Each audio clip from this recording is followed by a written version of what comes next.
দাদা বুটলাম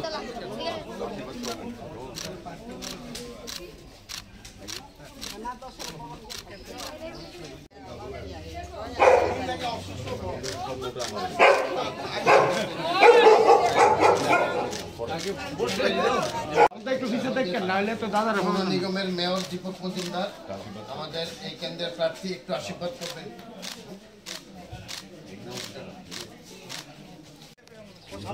খুব ভালো চলছে, প্রতি বাড়িতে যাচ্ছি, মানুষ খুব খুশি এবং সন্তুষ্ট।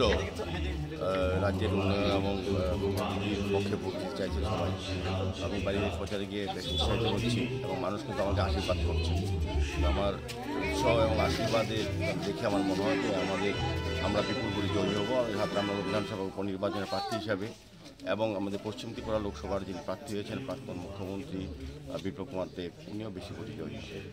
কৃষ্ণনগর এলাকা মিশ্র বসতি এলাকা, এই জায়গায় মথার সমর্থকদেরও আপনার সঙ্গে এসছে, এ ব্যাপারে কি বলবেন?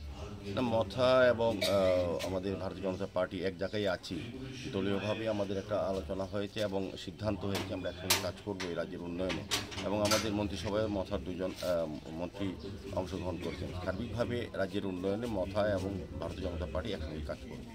সেক্ষেত্রে কৃষ্ণনগরের ভোটেরও প্রভাব পড়বে। আমার বিশ্বাস সমস্ত যে জনজাতি অঞ্চলের জনগণের ভোট আমি পাবো এবং বিপ্লবদের পাবো।